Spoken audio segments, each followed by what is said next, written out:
Order order. Khudiram বসুকে মৃত্যুদণ্ডে দণ্ডিত করা। করা যাক। অ্যান্ড ইভেন এখানে অনেক মায়েরা আছে, বাচ্চারা হঠাৎ করে সকালে উঠে বলে মা দাঁতে ব্যথা হচ্ছে, মা পেটে ব্যথা হচ্ছে, স্কুলে যাবো না।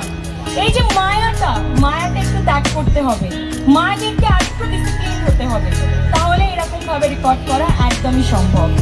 তো গুরু ফাইনালি আজ চলে আসলাম আমরা বসিরহাট মিলন মেলা ভ্রমণ করতে। আর খুব সুন্দর জমজমাটভাবে এবার মিলন মেলাটি সেজে উঠেছে। আর এবারের মিলন মেলার টিকিট মাত্র 25 টাকা পার পারসন। তো আমরা কিন্তু টিকিট কেটে ভিতরে এন্ট্রি করব। খুব সুন্দর লাইন পড়েছে আজকে কিন্তু কোনো অভিনেত্রী বা অভিনেতা নেই, তারপরেও খুব সুন্দর লাগছিল মিলন মেলাটা। তো তোমরা লাস্ট পর্যন্ত দেখতে থাকো। ভিডিওটি ভালো লেগে থাকলে চ্যানেলটিকে সাবস্ক্রাইব করে আমাদের পাশে থাকবে পরবর্তীকালে এছাড়া আরও ভালো ভালো ভিডিও পাওয়ার জন্যে।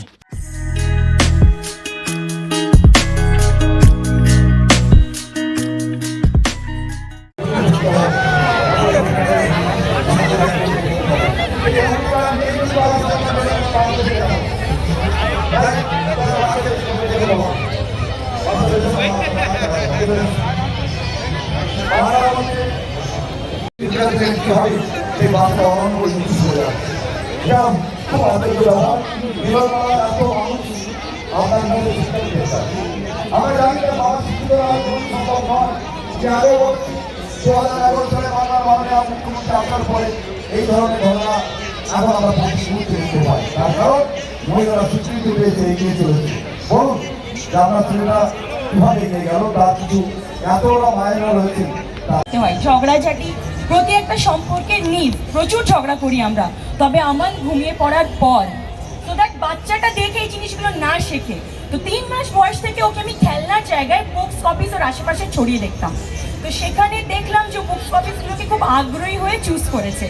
এবং যখন ওর বয়স মাত্র 6 মাস, ওকে যখন আমি বলছি পাপা অ্যাপেল কোনটা, পাপা বানানা কোনটা, ও খুব আগ্রহ হয়ে সেই জিনিসগুলোকে দেখাচ্ছে।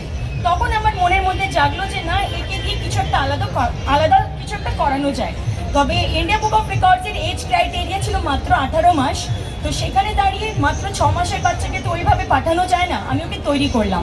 আজ থেকে 1 বছর আগে আমার বাচ্চার সাথে একটা বড় অ্যাক্সিডেন্ট ঘটে।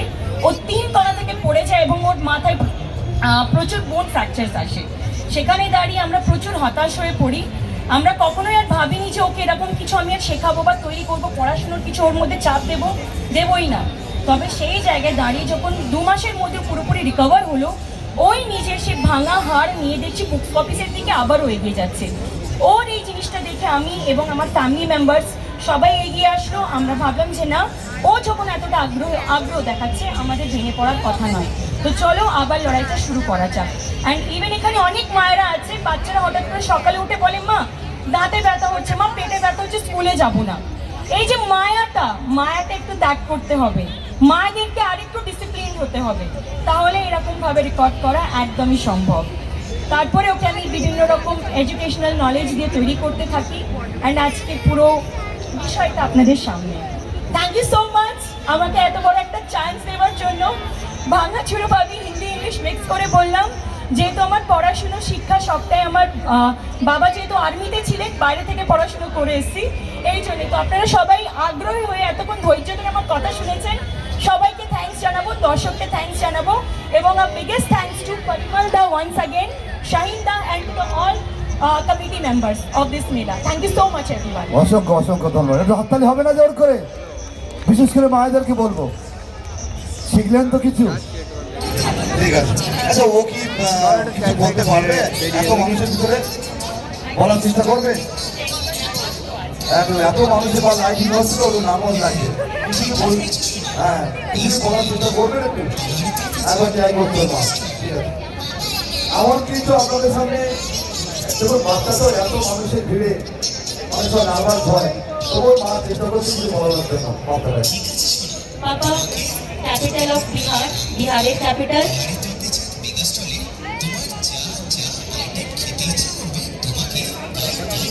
What is the capital of Bihar? Subconscious mind এটা বুঝতে হবে, ওকে জোর করে কিছু করানো যাবে না, ওর মুডের উপরে ডিপেন্ড করছে। এই যে জগৎটা আজকেও দেখলো, এটা ও লাইফে ফার্স্ট দেখেছে, তো সেই জায়গায় দাঁড়িয়ে ও সেই জিনিসটা একটু পসিবল। একদম একদম বাচ্চাদের তোমার বয়স কম, তুমি যা করেছো সেটা অস্বীকার করো, প্রাণে বেঁচে যাবে। না, আমার বিরুদ্ধে যে অভিযোগ আমি তা অস্বীকার করব না। অর্ডার অর্ডার, ক্ষুদিরাম বসুকে মৃত্যুদণ্ডে দণ্ডিত করা হোক।